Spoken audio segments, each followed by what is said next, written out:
if the audience is hungry, you're not gonna like take that appetite away. So if the modern audience is the kind that just runs through something, it's up to you to make the pivot.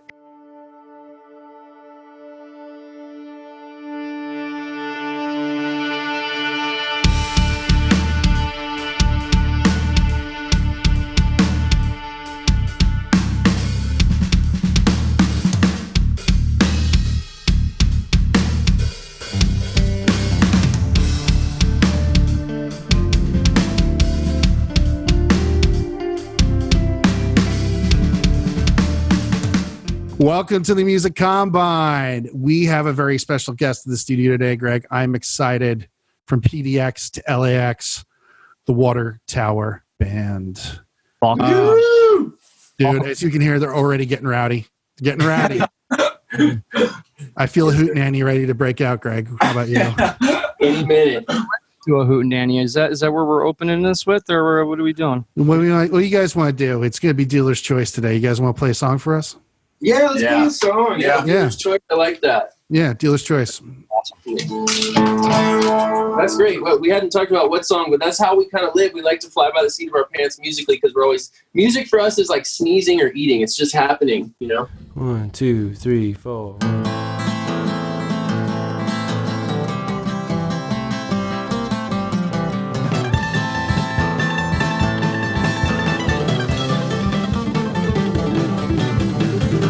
Shepherd play on crooked town, different boys. Cause I ain't got nothing in my grow. I've seen certain things, my friend. See that it stings, my friend. Won't you check it out? This food has flown.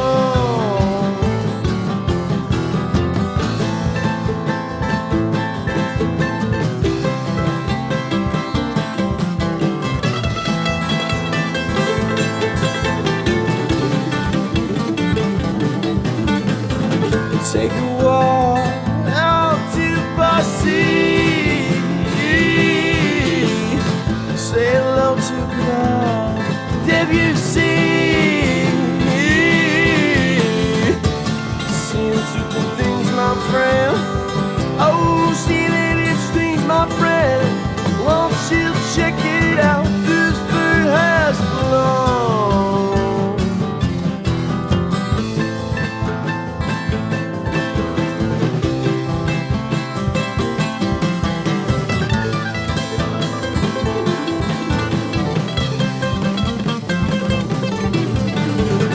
Ahora caminamos por pedazos.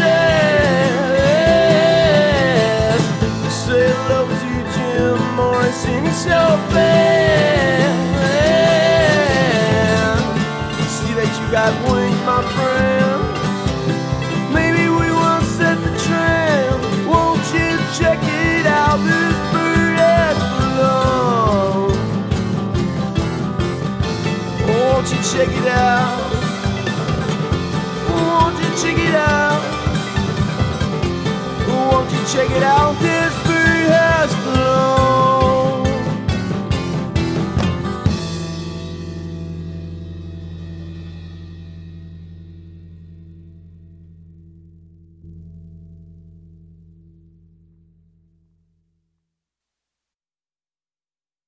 You guys play like not the traditional like LA music, man. Like you're not the singer-songwriter, you're not the you're not the typical like satellite band, which unfortunately is closed, but due to everything going on. But like, I mean, you guys really kind of trailblazed this bluegrass thing in LA. Kind of tell me, obviously give us your guys' backstory a little bit about how that kind of all went down, because I know it's pretty long.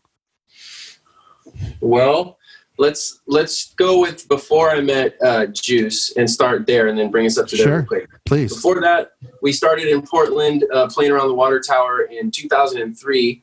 This is a small town called Lake Oswego. We were playing during lunchtime tunes for people who would come and hang out at the Water Tower, skipping class or just after school and stuff. So we played tunes and play music there. It was just what we did with all our homies and spent the time.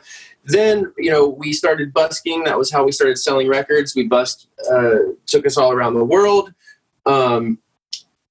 And basically about 6 years ago, we moved to LA from Portland because we had been busking out there, and it rained so much that we couldn't busk full time out there. So we wanted to come down here to be able to play music every day, all day, and get paid for it. And the off ramps out here had sun.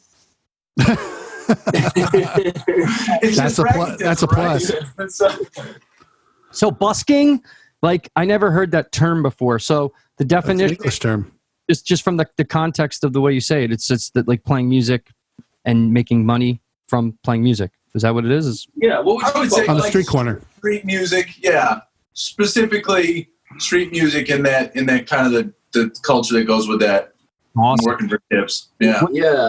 What do you think was your best, in doing that? What territories were really more prominent for you or successful for you? Well, we love it here, but as far as our best around the world, Brighton, England was the best busking we'd ever seen around the whole world. Santa Cruz is a favorite place, but what's your favorite place to busk in LA, would you say, for us? There's a lot. It was funny because Brand Ave or like Glendale Boulevard, because that's where yeah.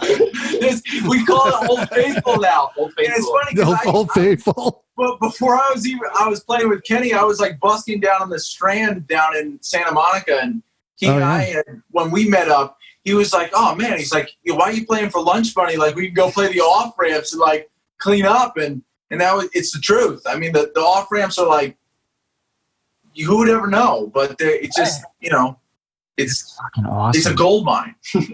Absolutely. I mean, it's such what is it? Invention is the mother of all. Was it? No, it's the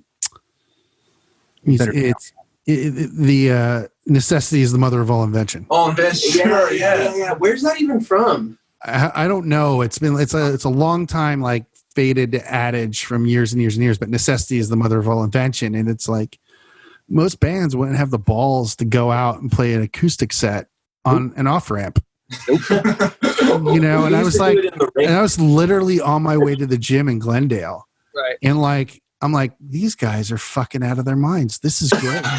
I go, they're not homeless. They're way too well dressed. And but they're musicians. They're definitely working at it.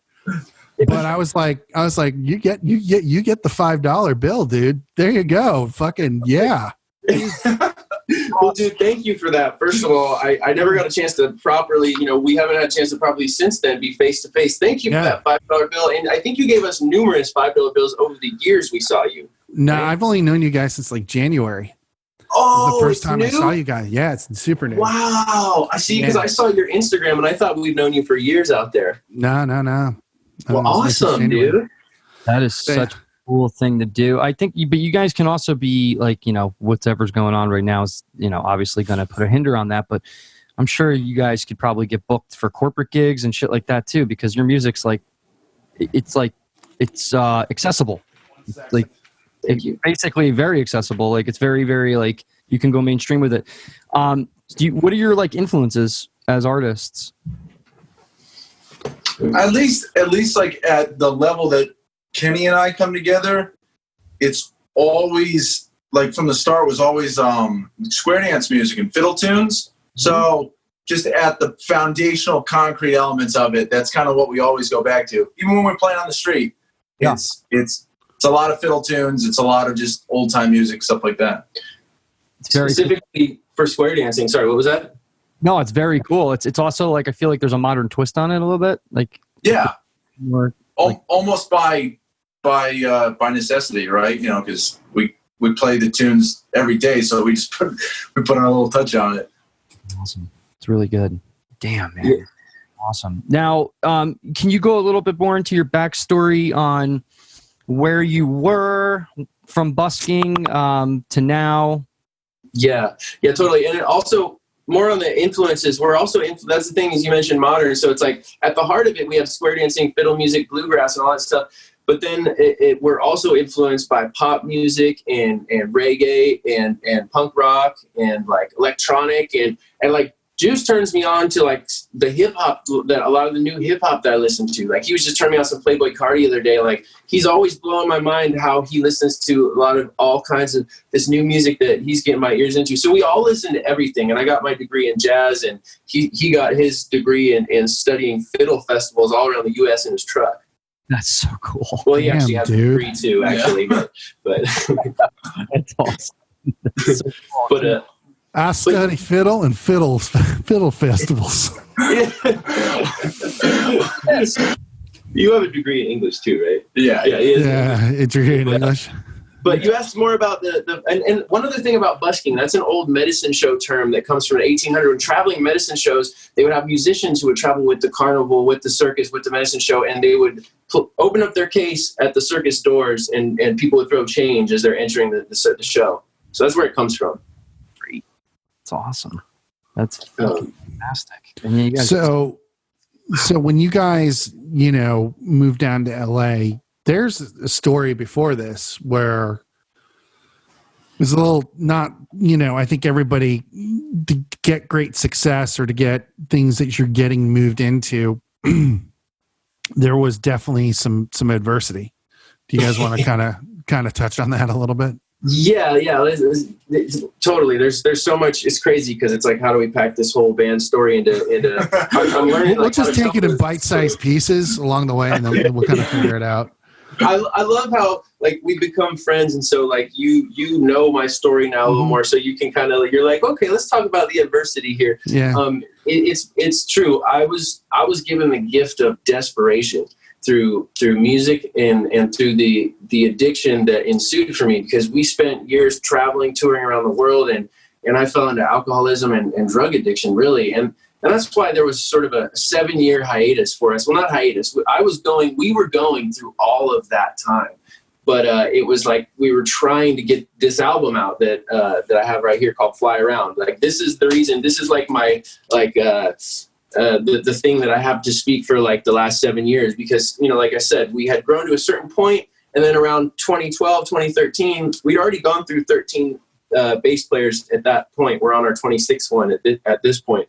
But like we reached a place where the band imploded, and it was had to do with addiction and my addiction and other people in the band, and we restarted. But the restart ended up being this sort of constant nosedive downward, and coming to Los Angeles was represented in this album in the midway point in the song Town, where I'm talking about I gotta get out of this town, because Portland to me was the town that was killing me, but I didn't realize that I was killing myself. So I came to LA, and the problems were still here, and it continued to go in a circle for a while, but I had to dive down deep to bring back the riches that I have now, which is living day to day through music and enjoying myself with my friends. Amazing. Yeah, it's pretty inspirational, dude. I mean, yeah, I have a lot of friends. I mean, Mike's probably one of them that always blames the area, and there are people in the area that you have like the people you grow up with that can drag you down because they don't want. A lot of friends that you may have aren't musicians, aren't artists, and they don't understand, or they don't want to understand because they're just like haters on it. And then you have the aspect of like, yourself and your vices that can help, that actually sabotage your actual success. And, if you point the finger and use an excuse, it's always going to come back front and center. And it's like, okay, no, it's me. That's the problem. And I need to figure out that. Now I'm in LA, which is better than Portland. That's great. So you have, two birds with one stone, right? But at the same point, you got to be honest with yourself. And that's huge that you can overcome that type of self-growth. Yeah, absolutely. So right now, with that being said, overcoming that, I mean, it sounds like I feel like revived from where you were to where you are now. Just hearing the story, I feel like vicariously living through you, through the story. Wow. So right now, like when you met Mike and what you guys are doing right now, busking, right? And then you guys play any traditional shows, like shows and like festivals or anything like that as well? Is that incorporated in this, or how does that work? Yes, I mean, totally. We've always been, that's the thing, is we'd always do the traditional shows too, but we were sort of inspired by some of our other mentors like Old Crow Medicine Show and Woody Guthrie, who always just brought their guitar out to the street. Doc Watson, who just went to the people's music to the people, sort of like a social service worker is kind of how I look at it. Well, I got totally just off track there. What was the question?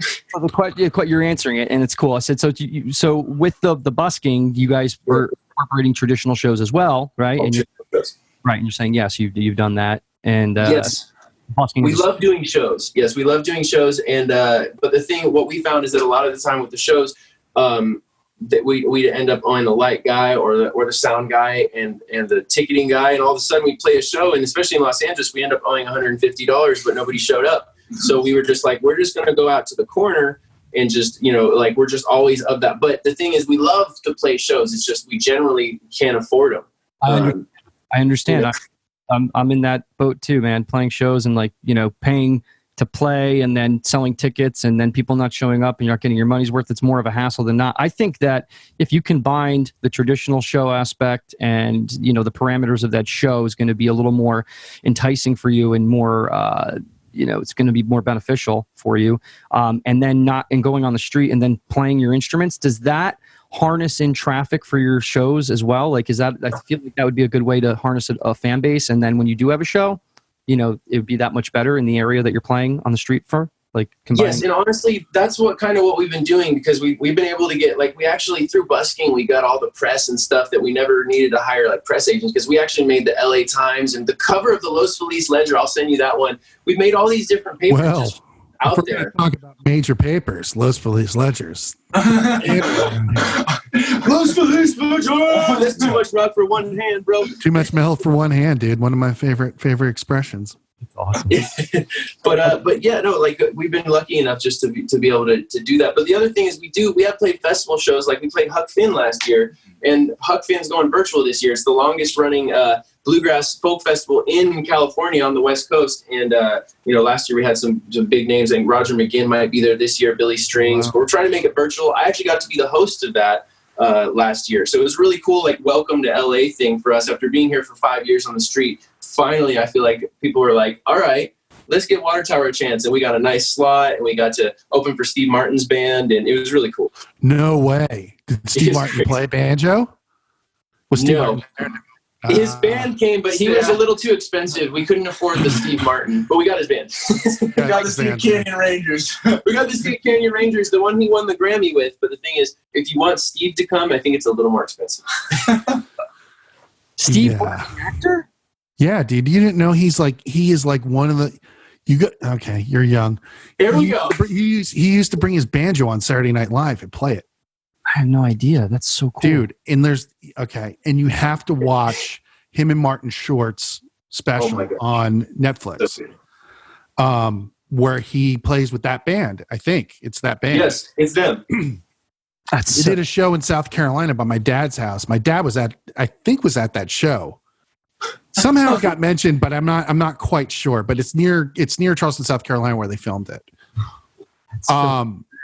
But that's where they're from, right? The Steve Canyon. That's where the band's from, I believe. So yeah, that's where it's from.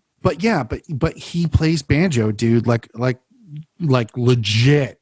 The real deal. The real legit.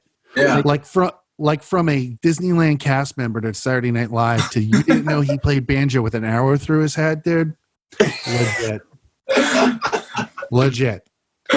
But the thing is that, like, it's those kinds of things that people don't realize. I mean, there's also, like, here in LA, I know there's a huge community, like the Topanga Bluegrass. Is it the Topanga Bluegrass Festival as well? Oh my gosh, I should mention that too. Yeah. Yeah. I mean, I know you guys were I saw your flat picking video for that. Your audition flat picking video. I got to send this stuff to you, Greg. It's pretty amazing. I just happened to see it today before the show, but like, I watched that, and it's like you guys are like you guys are this bespoke kind of type of music that's going to be long forgotten if people don't preserve it. By me saying that, my question is this: do you guys think you're trussing up a tradition on your shoulders as a band to kind of, basically, kind of be this younger generation to preserve that old American roots type of country? I mean, you have artists like Jason Isbell, you have artists, but they're not that I mean, they're country, yes, and they're outlaw country, but they're not that traditional bluegrass, like straight flat picking. Like you don't see kids these days going, I want to be like so-and-so who's this amazing flat picker. No, I want to be like Toast and Abasi and Animals as leaders and add 2 more strings to the guitar. You know what I mean? And not that there's anything wrong with that. I love Tosin, but the thing is like, it seems like you guys kind of have trust this thing up in a lot of ways. Do you guys feel that way? Do you guys feel you're like carrying the torch into the 20s, you know, to kind of preserve this way of life, this style of music? I think we just live it and we just love it. Yeah, I mean, I feel that way too. It's almost, and you'd be surprised too, you know, like Kenny was saying, I spent a lot of years just chasing around fiddle festivals, and they're like this underground society of people that, you know, they get together and like they could literally be in the field next to your neighborhood and no one would ever know, because the only people that are there are the people that play that music. But there's a surprising amount, and there's surprising, and it's one end of the country to the other. In every state, there's, you know, those kind of things go on, and not just infrequently. I mean, it's, you know, almost any night of the week in every major city you can probably find like an old time or bluegrass jam. In Japan too, like all around the world now. So it is spreading. And to answer the about on our shoulders, I feel like in a way, yes, it's just that we are trying to like set the example just by being, rather than doing or talking about. We're just being this music and being the tradition, and it's part of us. Living it. You're living it right now in the moment.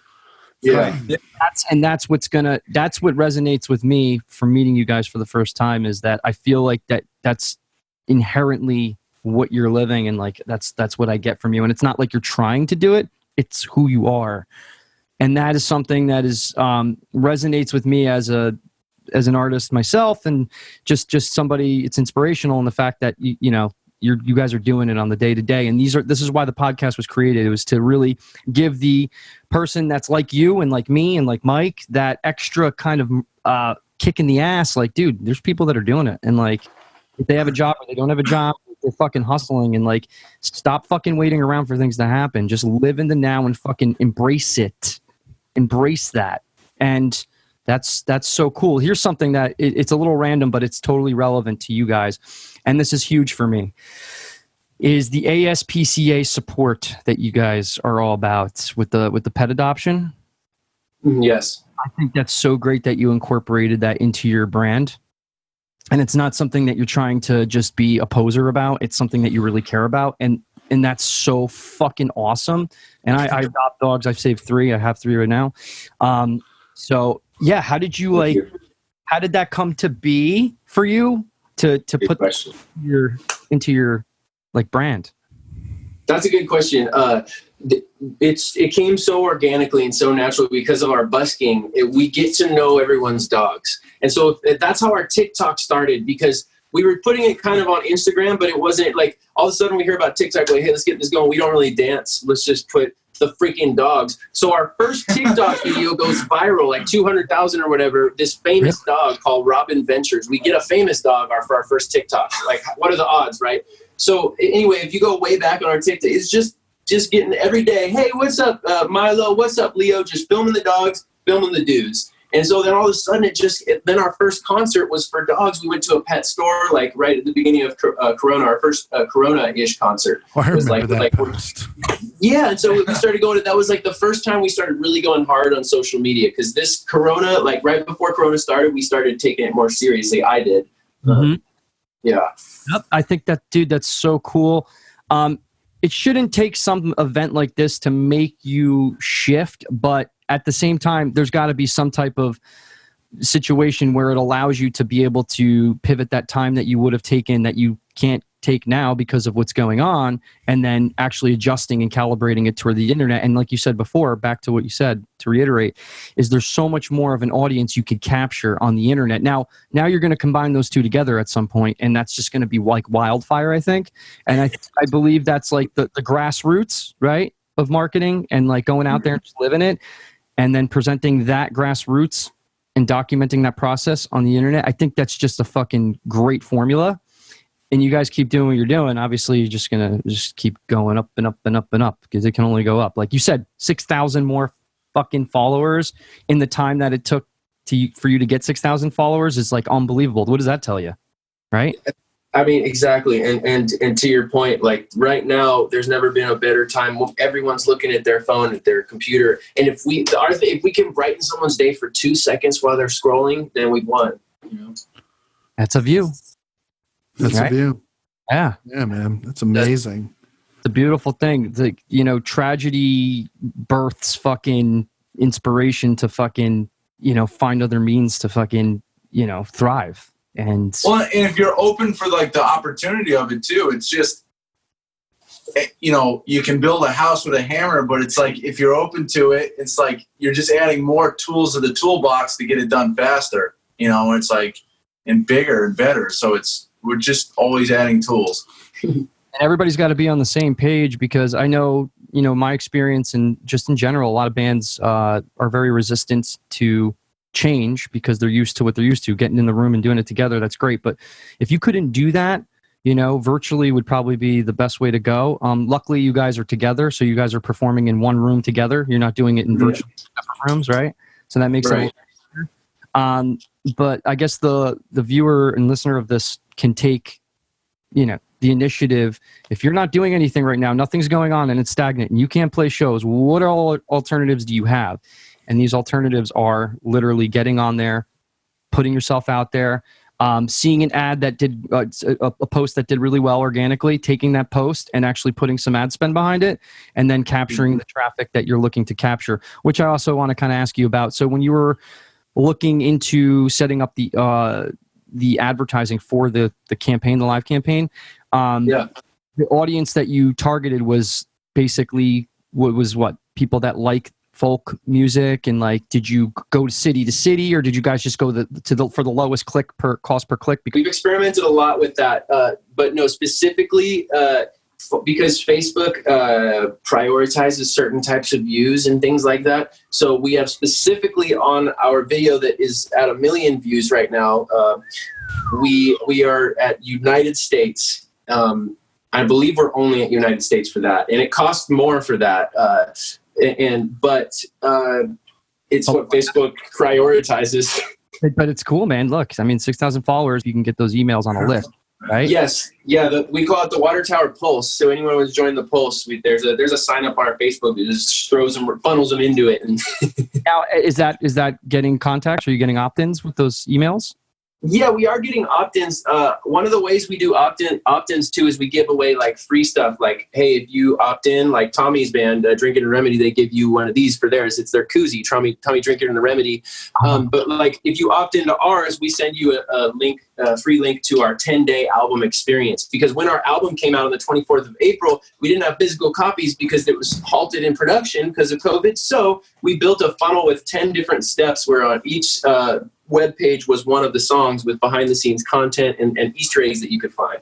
That is fucking great, dude. So I'm not going to try to go granular. Nice. Right. And the toothbrush, where's the toothbrush and the comb? The beard comb? Oh, dude, they're in the bathroom right now. Like, it's so funny. No, I have them all. And my water tap. You got them? That's awesome. Dude, yeah. He's showing all the collectibles. The collectible. This is what we use every night, every morning. Oh, dude.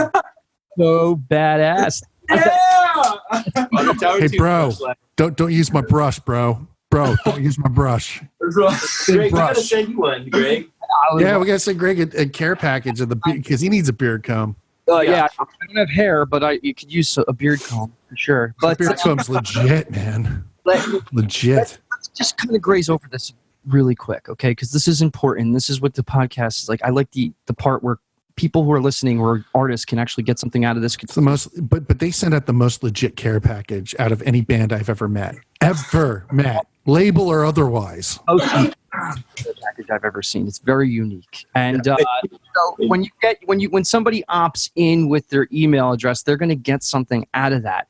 That is so awesome that you're doing that, because most people are just like saying, check out my band. It's like, no, I'm not going to check out your band. Like, don't tell me what to do. I'll look at, listen to, we got some really good music out. Hope you enjoy it. By the way, when you opt in with your email address, you'll get a free care package. And we look forward to getting you in exclusive content on the inside. How did you guys build your funnels out? Like, what did you use? Did you use WordPress or did you just ClickFunnels?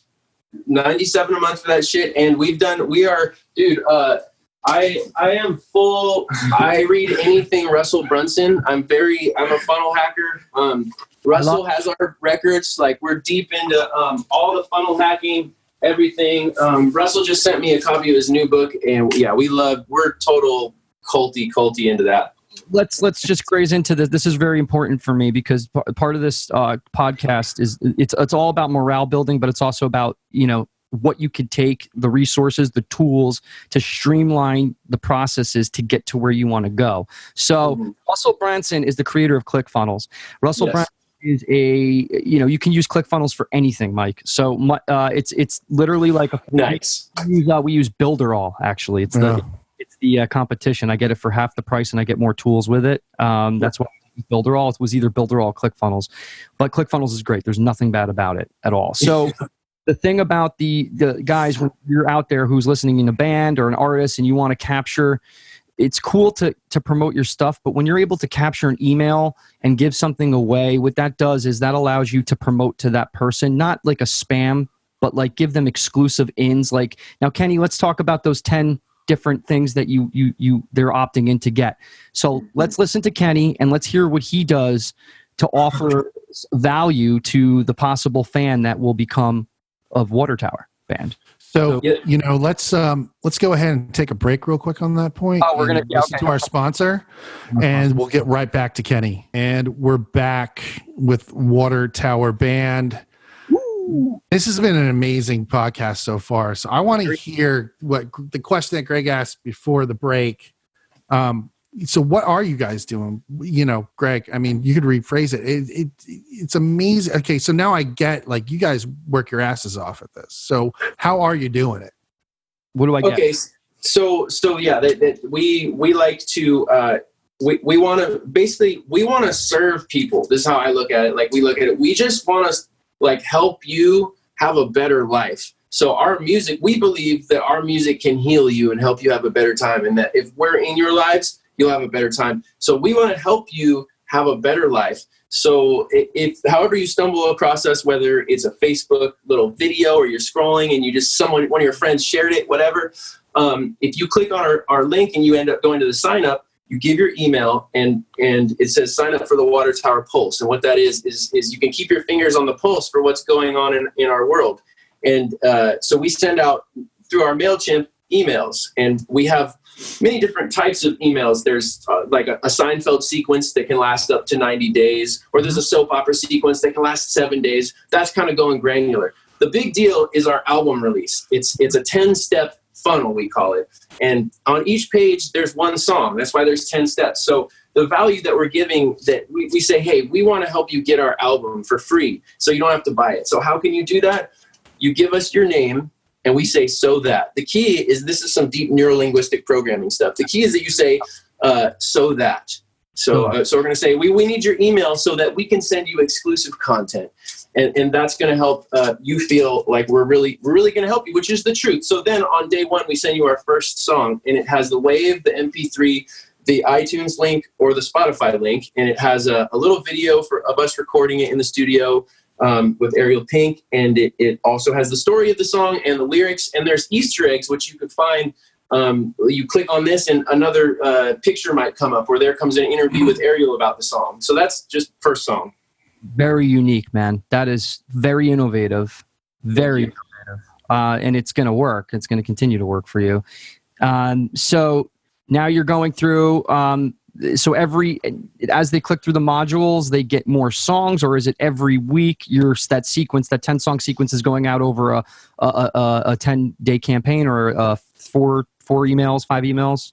That particular one is just 10 emails over 10 days. And that's just our album launch email. So yeah, that one goes out over 10 days. And then we also have the one that, like, I'll write to the people in the morning and just what's going on in Water Tower Land. Like when Bar J Bar releases a new video, we let it know. Whatever's happening, and that's what the pulse is. But specifically the album release, also another thing. Right. It's just the world of you guys. Yeah, exactly. The world of you, and anytime somebody subscribes, the content that they're going to get is going to be exclusive to them opting in, because they opt in and now they get that exclusivity that somebody outside of the band's not going to just get. They got to give something to get something. And I think now, after, where's the monetization come in? You think, when is it going to be on the physical aspect of putting packages together? Like, okay, you put a care package together that Mike has, right? It's fucking awesome. Right. Free.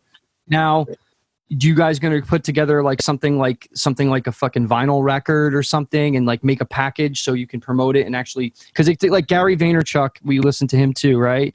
He says jab, jab, jab, punch, right? Right. Give, and then you ask for something.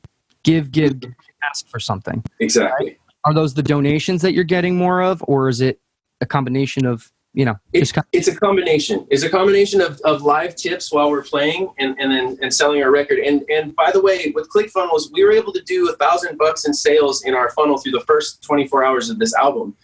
Like, just to tell you, not trying to say this to brag, just to tell you that we worked our asses off in order to do it. So that we can afford to give our album out for free through every day, all the time, to people who are signing up, because the funnel drives sales of the album, and just the way, and because the offer, the offer is not $10 for the CD, it's $37 for the offer, because we're not selling a CD, we're selling a lifetime ticket to all of our shows with your name on it, as well as our CD, as well as our bag, which has our comb, which has our stickers, which has our capo, which has our picks, which has all the other stuff, which I don't even remember which we give out. But it has $100 value. We sell for $37, and that's how we're able to make more album sales, because it's the same product packaged differently.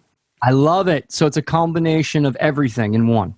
Yeah, you can buy our record for $15, sure. But if you spend $37, you'll have a lifetime ticket to our shows and all of our merch on our store.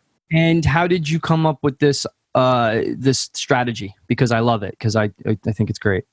Well, thank you. It comes down to studying the marketing gurus, but this is pretty much right out of Russell Brunson and Circamoto's playbook, Indiepreneur.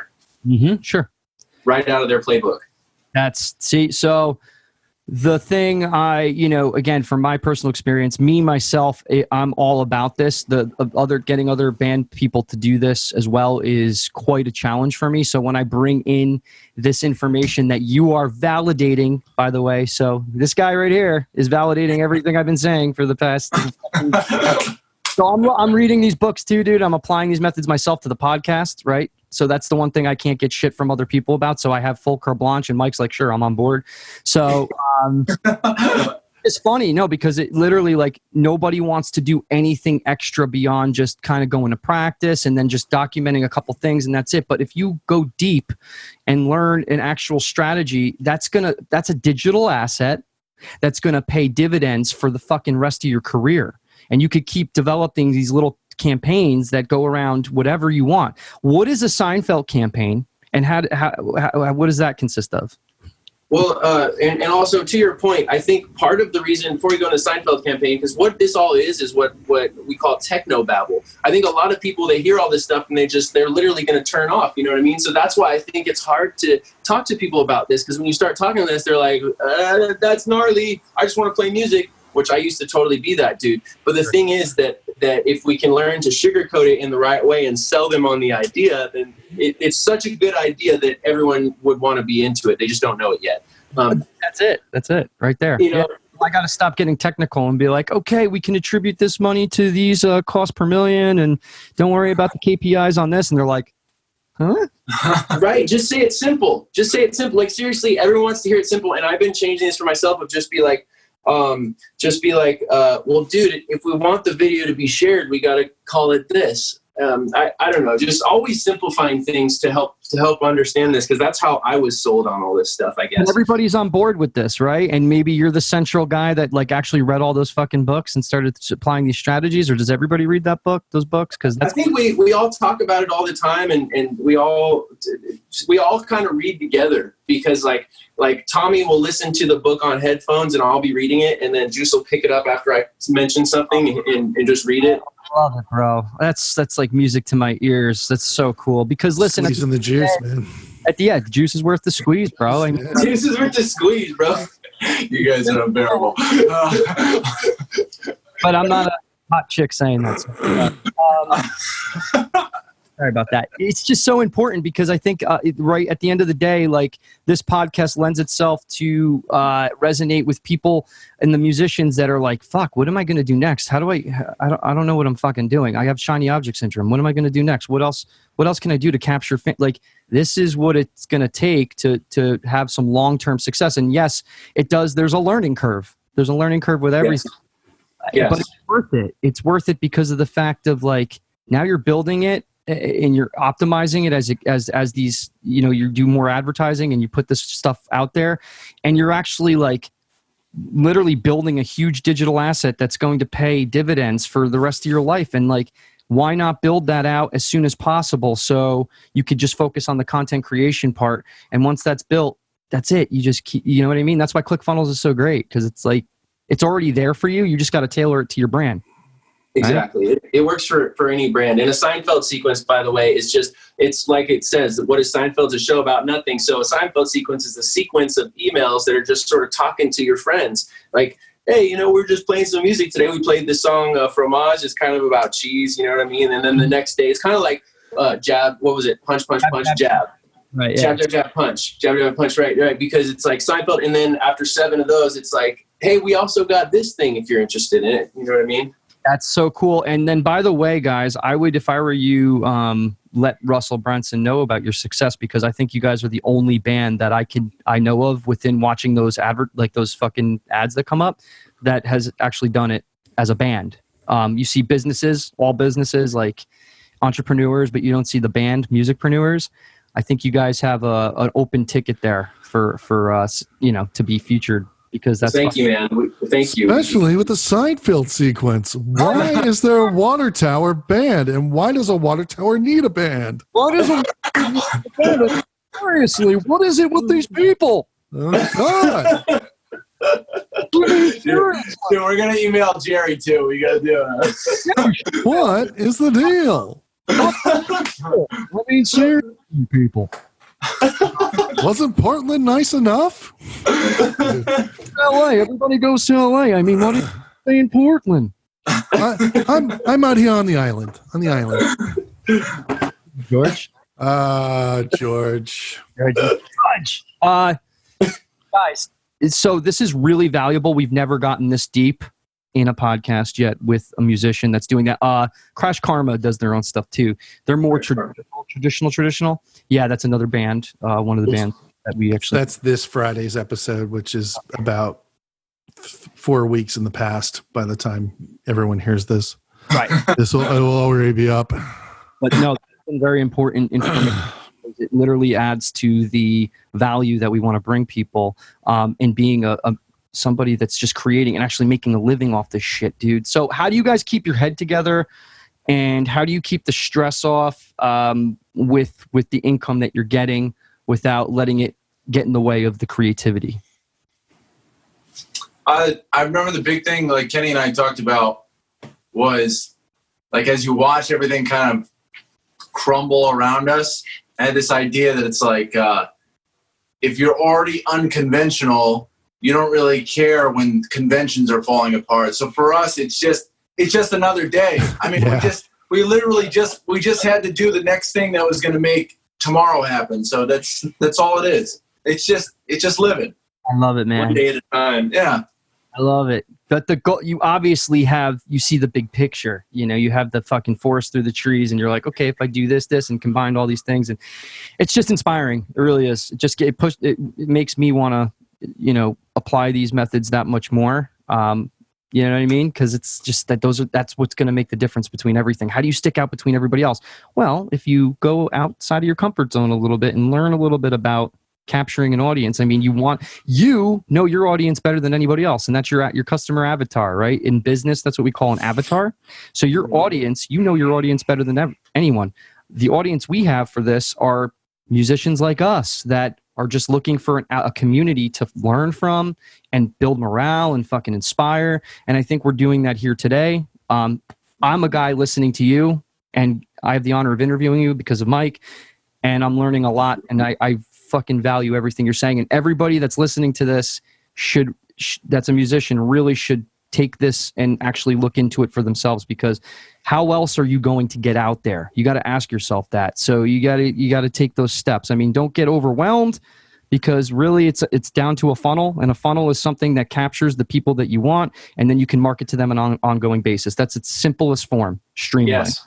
And that content that you're going to give them is going to be the documentation of the processes that you guys are bringing forth day in and day out when you do your band, whether that be you and what equipment you use, and the story behind the song. Like you said, each song has its own content behind that. Now let's get to that 10 song thing. The way you guys release an album, generally people just eat shit up now. They just devour it, and they're like, I can't wait till your next album. It's like, dude, calm down. We just came out with this. So yeah, I mean, that's a point you make all the time, Greg. I mean, you know, holding on to it for a while. And I like how you guys really, not to cut you off, Greg, but I like how you guys, oh, my glasses.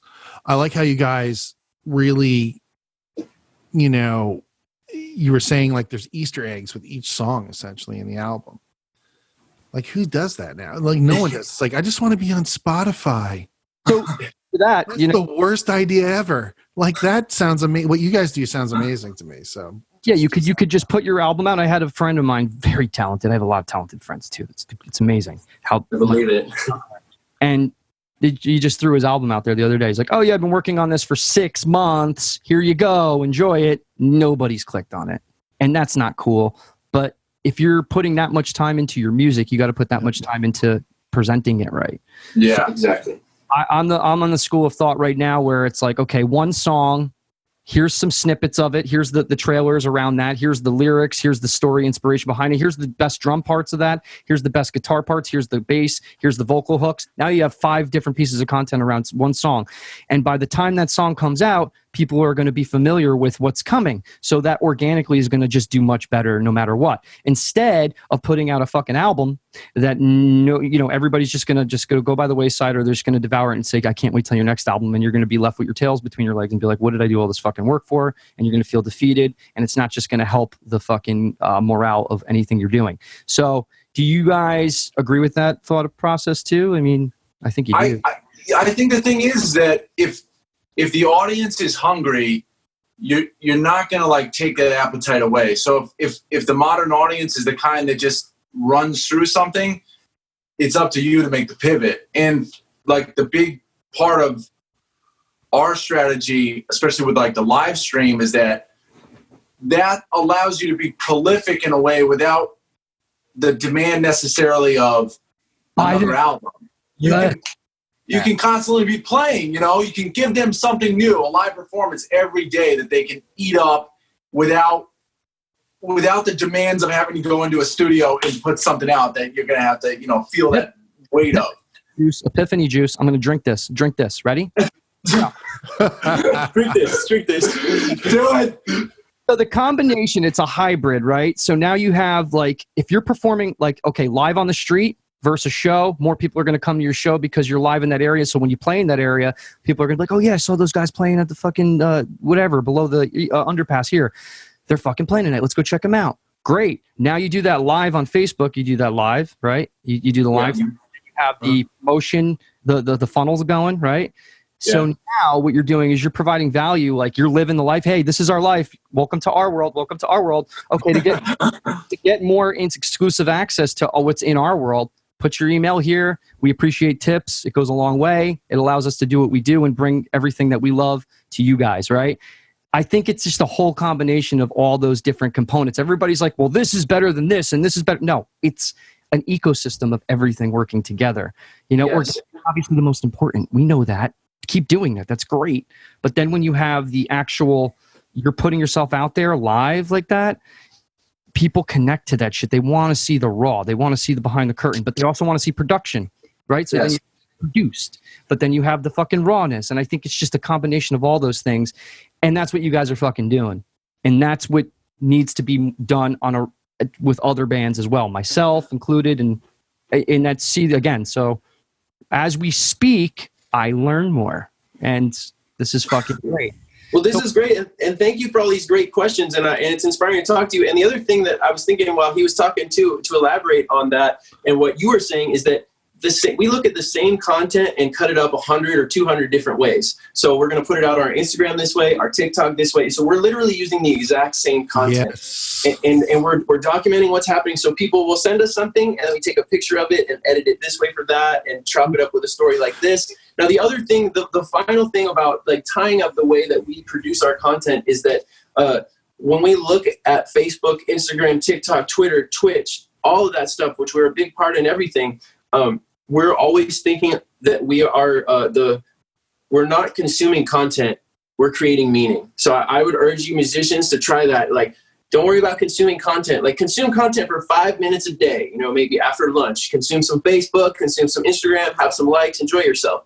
But create meaning every other step of the way, and you'll have a happy time doing it and create meaning for other people. And therefore, it's an ecosystem that feeds itself, and it's a process that is beautiful all the while. You're talking about somebody who comes from before your realization of all this, from the stresses of coming up with it in the first place and how it was kind of eating at you. And you're like, now you're you are 180, right? So you're like, oh, wait a minute. All I need to do is just document the process and then just repurpose this process to the other platforms and, apply what I just learned. So when did you decide to start doing that? Like, I know you just said when the COVID thing started happening, but like all those books. There was a day, and it was before COVID. I'm glad you asked. Juice was there that day. We were there as a band. It happened about 6 or 7 months ago. There was a guy named Jason from a band called Let Live. We've been on social media for years and years and years. I know that band, yeah. Let Live, right? So we're busking over at our spot, and Jason from Let Live rolls up in his convertible with his chick, and he sees us doing our thing, and he's like, what? So he pulls out his thing. He's like, I got a bunch of people on my story, y'all, and he films this on his story, and we get all of a sudden we share it. We're getting 700 views on each of our stories on those stories, and we had never, had never experienced anything like this. So that was the day. It put a fire under my butt because all of a sudden hundreds of people are following us out of nowhere and loving our stuff and fully engaged with us even to this day. So the key about this era is there's eyes staring. You just have to go where the eyes are and funnel them off to you because they want to see you if you're good. And that was even if you're bad. Right. I mean, right. That was an influential thing. So somebody that already has an influence took a story and you leveraged their network basically, and their network dug what you were doing. So it's like you could, that in culmination of what you're doing right now, in culmination with the grassroots that you've always been about, that's going to breed success like over and over and over again. Way to fucking go with that, because it really takes it's a lot of energy, a lot of time, a lot of discipline. Yeah, a lot of discipline, because again, you're an entrepreneur at the end of the day. You're not looking to make a buck, but you're looking to make a living off of something that you love to do. And there's nothing wrong with that. And it's fucking possible without doing the traditional means. And that's my pledge to other musicians out there is, dude, you don't always have to go the traditional route, because the traditional route isn't really working anymore. So how do you cut through the static?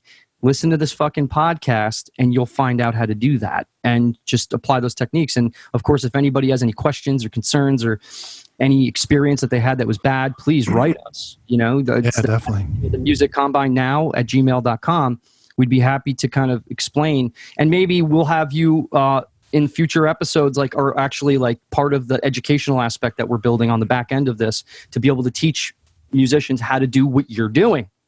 We'd be happy to, man. We're teachers here, and part of what we do is teaching. We call it the Water Tower University. That's another one of our funnels, but we love to teach and just spread this stuff. So anyone who ever has questions with any of this stuff, and man, I want to talk to you too, Greg, about all this stuff, and just, it's fun. Yeah, absolutely, man. I'm like, my band hates me, but I mean, I'm all about it. Somebody's got to be about it, Somebody got to be about it. I think we could talk about a way that we could get them to really be interested in it and be attraction rather than promotion. I think they could dig it. Right. Okay. Cool, man. That's fucking awesome. That fucking shirt's so loud, but it's awesome.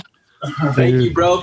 Yeah, it's funny. It was honestly an act. I was going to put this on, but I was doing TikToks in my music video for 112-Water. I'm wearing this, and so I was dancing with a bunch of TikTok duet people today. And so right before, and then I forgot to change. It's cool. You guys share your clothes and stuff. That's cool. Yeah. No, I mean, I have a pair of those too. I was gonna wear let me show you. Gotta have the car overall. Can't see, but I got patches all over mine. Yeah, dude, that's so cool. Oh, those are dope, dude. Got Misfits, Rancid. Yeah, bro. That's dope. AFI. Shit. Yeah. Subhumans. Yeah, Subhumans. One of my first punk rock shows was Subhumans. You know, Jim Morrison, MXPX, The Doors. Yeah. Oh, they're all great. They're all fucking classic. Fucking A. So now, I guess kind of going forward for you guys. And the other thing is the TikTok thing. You know, I was reading about that. I haven't gotten into it because I'm just trying to apply one platform at a time. Otherwise, I spread myself too thin. Yes, one at a time. But the TikTok thing is a little more, it's like you can repurpose content. So when you repurpose things, let's just say you post on Instagram and Facebook, right? And how do you take that same content and then use it for TikTok? So, TikTok's pretty specific because it's like where everything's going right now is the up and down. I think TikTok is so hot right now because it's holding the phone in selfie mode, right? So TikTok, a lot of the time I'll create on TikTok and then move it to Facebook and move it to Instagram. Actually, that's what I do because TikTok makes it so you can easily share it back and forth. So I'll share usually started at TikTok and then repurpose it the other way around. There you go. And what about YouTube? Have you dove into that at all, or? Yeah, YouTube, you were talking about the more like produced, that's like where we want to, like where we are delving into, that's where we put our lyric videos and our music videos and the stuff. Yeah, and we also do multi-streaming to that too, but that's where like we get very specific viewership and we're still trying to, we haven't focused hardcore on that yet, but we're working on it. What do you have to say about YouTube?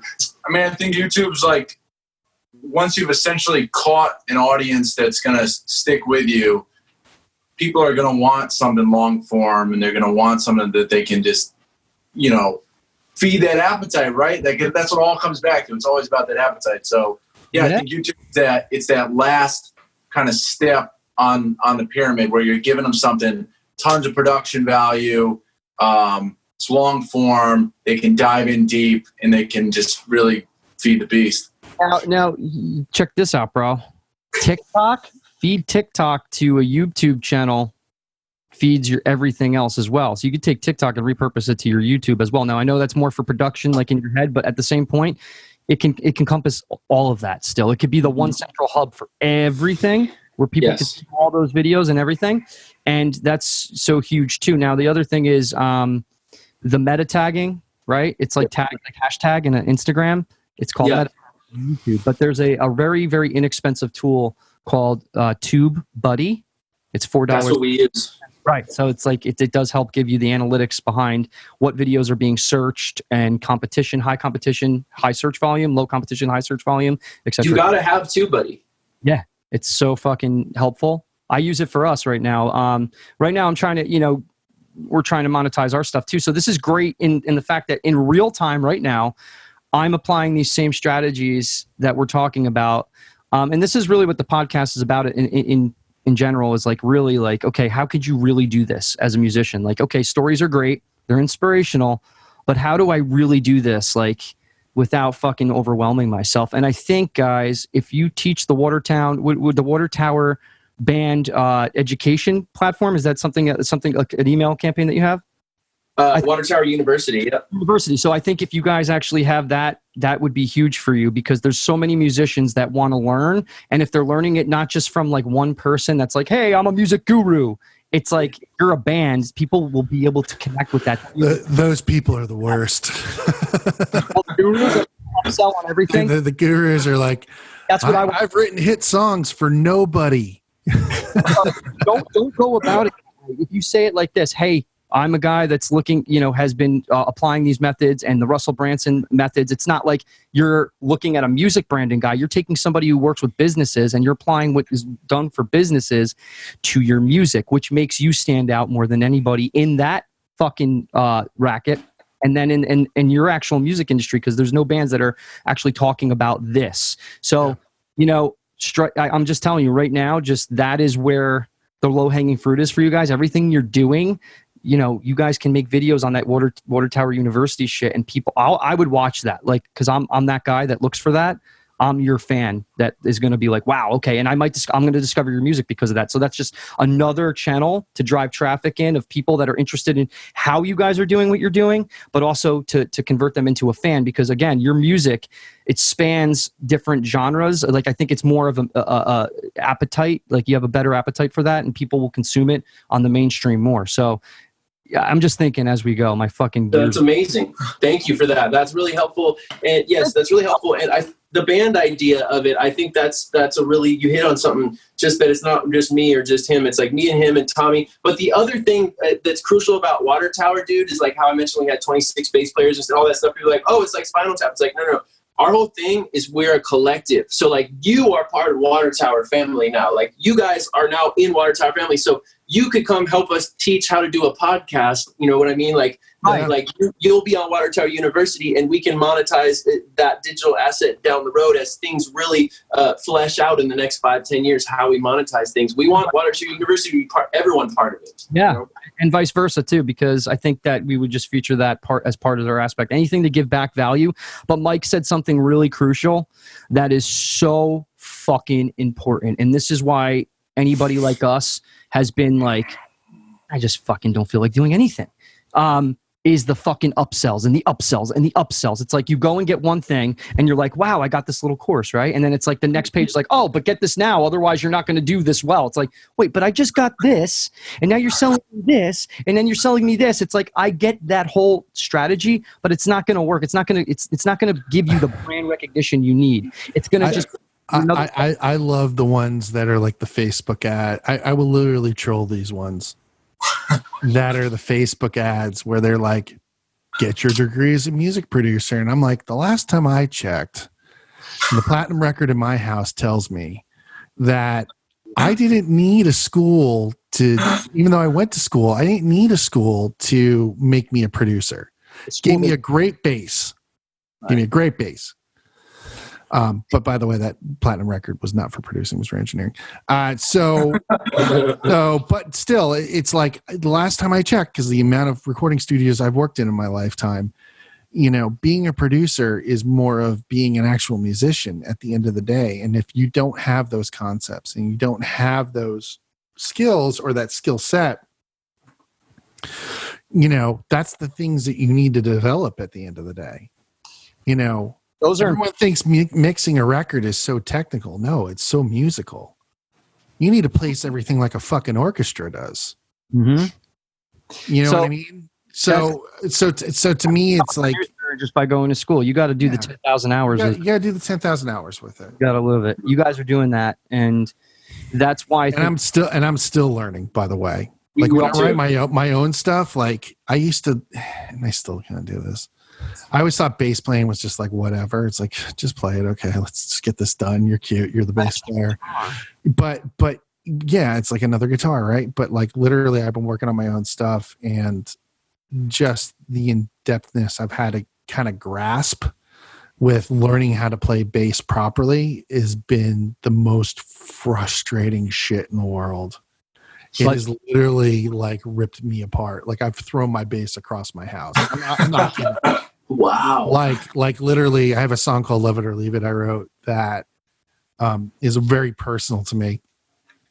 And I'm like, I want this bass line to sound like this, and it was just too literal for what the song really called for. And a friend of mine, Stephen Shaw, who's been on the show,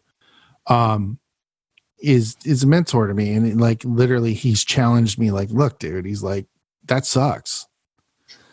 Yeah, he's not said it in that many words. He's been nicer about it, but it's just like, what do you mean? It's just like, at the end of the day, it's like if you take those, and it's all about the 10,000 hours. I'm probably past 10,000 hours. I'm probably closer to 15 to 20. But the thing is that, you know, you're constantly learning and you're constantly evolving and growing. And the thing is like, I was never a big bass player. I was a guitar player.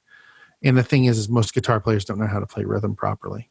And I just freaking learned it. And it was like, once it clicked, it's like every song now, Greg could tell you, it's like every song now, it's like, oh, it's in the pocket. Oh, that's great. It's behind the pocket. Oh, it's like, now it's kind of working, but but that time of that 3-4 weeks where I was just like, I'm going to fucking kill you, bass. I'm going to kill you. You understand that, right? You don't go to sleep at night, bass. It's like, and then like, on top of it too, right? It's like you can dust your house for 10,000 hours, but if you walk away from it for 2 weeks, it's going to get dusty again. It's like, it's like it has to be constant. It's always constant. Every instrument. And that's something Everything. Greg and I talk about all the time. And it sounds like you guys kind of, I mean, I know you guys live this. They fucking play all day. That's They play all day. But the thing is that like we know people who are super talented and they only show up for band practice.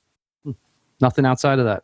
Nothing outside of it. There's no other extracurricular commitment or passion that leads them to be better at their craft. To me, it's like music's enjoyment, right? Like music is church to me. It's a lot of things. And to be blessed enough to have a tiny studio in my house and to be able to create songs is such a joy. And having COVID happen, and I've said this before on the show, is really been an eye-opener where people go, well, I don't have enough time. And like, I have another career. Everyone knows. And I say this almost every show.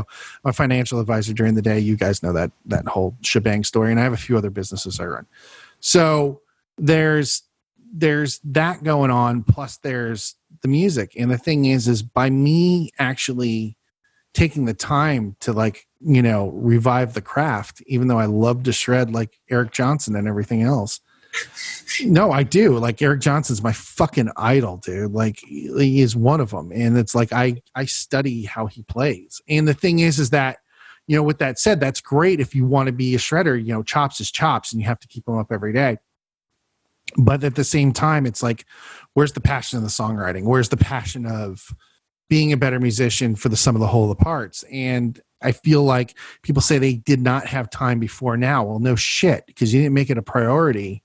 And you weren't forced to stand still long enough to actually realize that was something that was important to you. So, I mean, I found this whole experience this year. Everyone's like, puts up memes of 2020. Yeah, I'm screaming and all this other shit. It's like 2020. It's like been the best fucking time of my life. I've been the most creative. Guys, say, Look at how you pivoted. Look where you are now from where you were before this happened, right? Let's recap. Yeah. Before this. Yeah. I would just play every night. Well, not really going anywhere, learning cover songs or whatever. Well, not really. I'm recapping with them, and I can. Sorry. We'll cut that out. About them, but it's not about me. It's about me, not about you. Let me tell you how humble I am. I'm so humble. I don't even eat pie. I don't even eat pie. I just, make the best of a situation that you got to look inward, right? So it's like people are so desensitized by all the shit they're consuming every day, and their attention is being constantly distracting. I put my shit off on disturbed and whatever. Do not disturb, and make sure that I'm getting one thing done at a time. But at the same time, it can be overwhelming with so many different components when you're putting together something. It's good to have help from other people to be able to do that. But let's just kind of go over where you were before this. You had 6,000 followers on Facebook, and then this happened, and then you started applying these things that you were learning and kind of diving in even more and applying these strategies, right? And then go ahead. I want to just applying the strategies, sort of just basic, tried and true business and marketing techniques, and just how to be a better person is a lot of it. We're always trying to improve ourselves, and I think it's just the constant, always doing the next right thing. And you said something too, and I'm going to tap into this because it's not just about the tried and true marketing. It's about the meaning that you're putting into the tried and true methods that may come off templated, but the way you're putting the content into it, the documentation of the caring and the meaning of the content that you're putting out there, that's what's giving you the inspiration to apply these strategies. And I think there's a gap of missing. A lot of people just try to sell and like just try to come off as like salesy. And I think coming off as more genuine. And I think that's what needs to be done. Just be yourself. Just seriously, just be yourself. And like whatever's genuine to you and you think would be genuine to somebody else and give meaning and value to them, just convey that the way you think the way you feel it. And if you can do that, and you can connect with somebody across that doesn't even know you, I think you're going to fucking blow up. You're going to do great. It's just you have the fucking world is your oyster, right? Thank you. I feel so blessed to be able to, do this, talk to you guys right now, play music with Juice. We just got off a live show before y'all, so we're just blessed to be able to do this another day. This is just awesome. Awesome. Dude, so we're going to, let's just kind of wrap this up. We've gone over an hour and we can keep going, but like at the same point, like what is you guys can just plug your new stuff, do whatever you want to do. Just say what you want to say, that you have like that what's coming up and like, even though we talked about it granularly, let's, streamline it into a, hey, everybody, we're doing this, and this. Yeah, totally. Hey, everybody, we're Water Tower. We got this brand new record called Fly Around. It's out on Dutch Records. I just launched my new artist, solo artist, my rap career, vocalista career, 112-Water. And we covered a Lottie Dottie, Slick Rick Snoop Dogg song. And that was produced by Dre Drinkard, who is our banjo player. And he's also a hip hop producer. And we got Juice right here. His solo project is Bar J Bar on Instagram. And what else? Bikes are open. Yeah, we got a lot of time, so we got a lot of tentacles out, and they're all working and they're all grabbing fish. It's good. Every day at 4. We got the time, baby. Had to go with the fishing reference. Had to go with I'm just a simple guy. No, dude, it's so funny. It's like when I do when I talk to like my financial team of people who work with me, I'm always like, you got to put the bass in the boat, bro. Bass in the boat, bro. Yeah, there's a couple of them. There's a couple of them grew up. They were hicks, right? They'll get it. One or two of them, but then there's like that millennial crowd that just what? Was it before the iPhone? How old are you guys, by the way? I'm 33. 29. Young ins. Yep. Young, dumb, and full of cum, but not dumb. Oh, jeez. Thank you. I'm pretty dumb. Yeah, a lot of cum, too. Really good.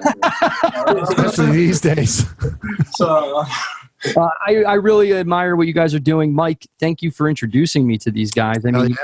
It's maybe like a month ago he was telling me about you guys, and like he kept talking about you, and I'm like, get him on the show.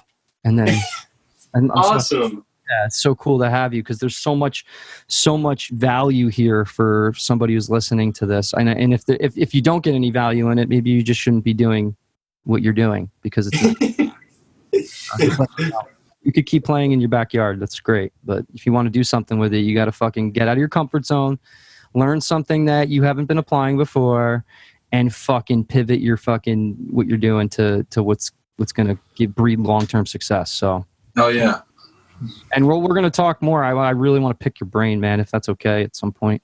Yes, I want to make sure I get your phone number for this so we're connected and send you a care package and all that. Oh, yeah, dude. Definitely. Yeah. All right. So we're going to, at the end of this, we're going to play, you're going to play a song of theirs from the album? Yeah, we'll play a song off the record. Which song do you guys want off the record? Why don't we go ahead and play, let's see, we did a fast one. Why don't we do Town? Town would be a great one. Yeah, let's do Town. I love the video for this song. You guys, where on the 101 did you guys do that? Was it? It was almost downtown, right? It was like Echo Park or Los Feliz, right? Echo Park, right there on Glendale, and basically Glendale and Temple, right there on that. Oh wow, yeah, right there. Yeah, right there. Right there. Well, this cool. It was kind of like our Under the Bridge, we love that song. Red Hot Chili Peppers on the bridge. And I know he talks about which bridge it is in the Scar Tissue book, but I always think of it as that bridge. I don't know if it's that bridge, but I always have that under the bridge moment because I used to have hard times walking home under that bridge. And so I just thought it'd be cool to be able to play my song under that bridge after having, sort of walked alongside my demons. That's deep, man. That's fucking deep. To me, it's one of your guys' more prevalent, like really heartfelt songs. You can see it in your face in the video and stuff. And these guys are all fucking genuine. There's not like any malicious fucking malintent on. No, not at all. There's no H wood in them. And trust me, that's an easy thing to do out here. That's everybody. It's so funny just to kind of take a sidetrack. So I was listening to Knowledge Project the other night, and they had Derek Sivers, the guy who started CD Baby. I know Derek. CD Baby. Yeah, he's from the Northwest. He's from PDX, isn't he? Yeah, our old management was close and helped start up CD Baby with Derek. Our old management. Okay. Yeah. So he was talking about how when he moved to LA with his, I guess, current wife or girlfriend or whatever, you know, he was sitting with people and everyone had this vision of, oh, it's in the future, or oh, I'm this, or oh, I'm this. And you guys know by living here in Los Angeles, that's a huge thing of like, I'm a writer at a Starbucks and I'm, you know, writing my screenplay. Yeah, so there's 10 million of those freaking people in this town, but the thing is you guys are the genuine article, and we really appreciated having you guys. Real deal. That means a lot. It's funny you talking about Hollywood too, because for a while we were working and I was living in a squat house in Hollywood, and I remember that one of the guys I lived with, we were sitting upstairs and cats had just crapped and pissed all over his room, and we were sitting there, it smelled like cat piss, and we both looked at each other and we were like, dude, we're in Hollywood, we made it, like we're here. We finally did it. We're following in the footsteps of Guns N' Roses. I didn't know that. Amazing. It's amazing. Guys, as always a pleasure to see you both. And secondly, thanks for being on the Combine. This is one of the more memorable episodes, I gotta tell you. Yeah, absolutely. Honored to be here, you guys. Thank you for having us. So we're gonna close this episode out with Town. Thanks, guys, so much. It's been a treat. Thank y'all. Nice to meet you, Greg. Get you my number. We'll see you guys again soon. Take care, brother. Later, y'all. And remove. Okay, I want to get your number if we're not on air anymore. Hold on 1 second. Let me just pause it. Word. All right. Amazing stuff. I mean, to be honest with you, this is the kind of conversations I want to have more of without having to force people into it. They're doing it. If that's what they're doing, that's what I want to talk about, because that's huge. Now, the other aspects, stories are great, but like the value they just fucking presented is priceless, dude. Priceless. Kenny never talked to me about the whole funnel stuff or whatever, because the thing is, I think that most people, you know, people who do it know that most people don't get it, and it's always a select bunch that will get it. And I mean, we obviously, through our marketing on the show, have a whole situation that's derived and built around that, and it's worked great for us. Yeah, we're here at episode, I think this is going to be episode 112. Yeah. And, you know, with that said, our audience has grown week in and week out, not by leaps and bounds. But the thing is, we do the constant work every week. The stuff you see on Instagram, the stuff you see on YouTube, the stuff you see in and out of our stories personally or in the Combine. There's things going on. And the thing is I'm going to hint to this. What we're doing and what we're building on the back end of this will really change how music education is presented to artists, and how business education is presented to artists. Without the fucking cheese, dude. Like, well, I mean, you can leave that one out. We can leave that out of the picture because we know how this is going to go down. I know what we're designing is really going to benefit our audience as a whole. Yeah. No, it is. And you know, they haven't seen it yet, but like Water Tower Band is a great example of what we're going to be implementing on the back end of this. So when you actually subscribe to the Music Combine, you will be getting that inside exclusive access to being able to learn about how to really get your stuff off the ground, guys. Because I mean, you could do stuff organically, and you should be doing stuff organically. That's what we're doing at first. The foundation should be laid out on a schedule where you're automatizing your process and the content that you're creating. But at the same point, you keep doing that, and that builds your organic foundation. And when you actually go to do some paid advertising, it's going to do much better, because you're going to see what's working organically better than one post versus another. And you're going to say, okay, I'm going to push this one as an ad, right? Because that one's getting a lot more engagement organically. So now you know that ad's going to drive more traffic to get more opted in emails. So you have more fans of the show. And that's it in a nutshell. Yeah, for real. Look very handsome. I look very handsome today. Thanks, man. I'm trying to change it up a little bit for my Seacrest style image. Right. Like Ryan Seacrest. Why not, dude? Seacrest out. Oh God, no. But man, another great show. These guys are fucking awesomely talented, dude. So much talent in that room. Living it, Loving it. It's not just a woman like Zeppelin. Like Juice is going to go do a live stream concert right now. Yeah. So Education and fiddles. All Well, right. cool. Awesome, Greg? Mike. Talk to you in a bit. Talk to you soon, brother.